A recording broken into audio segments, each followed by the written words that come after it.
नमस्कार, भारत एक्सप्रेस देख रहे हैं आप। आपके साथ मैं हूं उज्जवल मिश्रा। लोकसभा चुनाव का बिगुल बज चुका है। चाय की टपरी हो या फिर पान की दुकान, हर जगह बात सिर्फ चुनावों की हो रही है। नेताओं से ज्यादा चुनाव की बातें जनता कर रही है। कौन जीतेगा, कौन हारेगा, किसने बदला पाला, किस पार्टी ने किया कौन सा चुनावी वादा।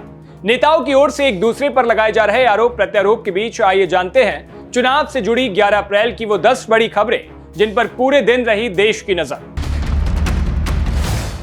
सबसे पहली खबर, चुनाव से पहले कांग्रेस पार्टी को एक बड़ा झटका लगा है, या यूं कहिए कि एक और बड़ा झटका लगा है। पार्टी नेता रोहन गुप्ता बीजेपी में शामिल हो गए हैं। बीजेपी में शामिल होने के बाद रोहन गुप्ता ने कहा कि वह कांग्रेस में हर दिन अपमानित होते थे।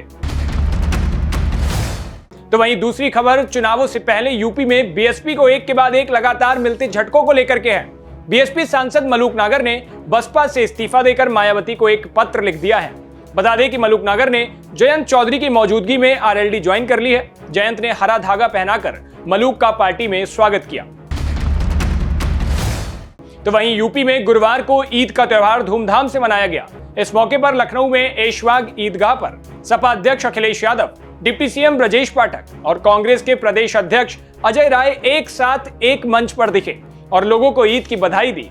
फिर अखिलेश ने ब्रजेश पाठक से हाथ मिलाया, जिसकी तस्वीर दिन भर सोशल मीडिया पर वायरल होती रही। वहीं अयोध्या में राम मंदिर के मुख्य पुजारी आचार्य सत्येंद्र दास और बाबरी के पूर्व पक्षकार इकबाल अंसारी की ईद के मौके पर मुलाकात हुई। इस दौरान इकबाल अंसारी ने आचार्य सत्येंद्र का फूल मालाओं से स्वागत किया और दोनों ने एक दूसरे को गले लगाया।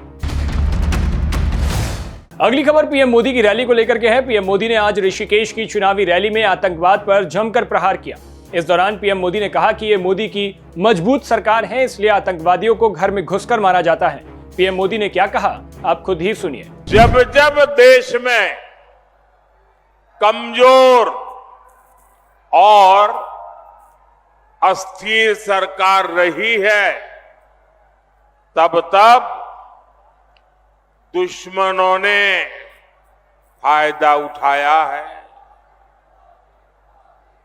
जब भारत में कमजोर और अस्थिर सरकारें थी, तब भारत में आतंकवाद ने पैर पसारे। आज भारत में मोदी की मजबूत सरकार है, इसलिए आतंकवादियों को घर में घुसकर मारा जाता है। लोकसभा चुनावों के प्रचार की कड़ी में कांग्रेस नेता राहुल गांधी ने गुरुवार को राजस्थान के अनूपगढ़ में एक जनसभा को संबोधित किया। यहां उन्होंने एक बड़ी चुनावी घोषणा कर दी।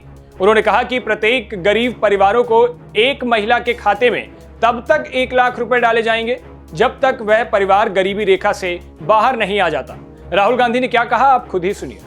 देश में सबसे बड़ा मुद्दा कौन सा है?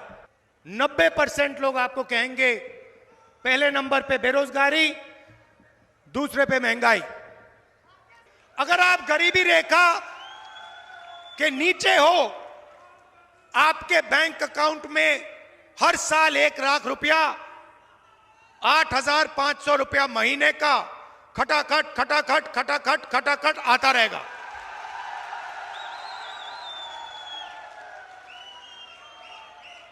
और एक झटके से हिंदुस्तान से हम गरीबी को मिटा देंगे। मजे की बात सुनिए, और उस दिन तक डालेगी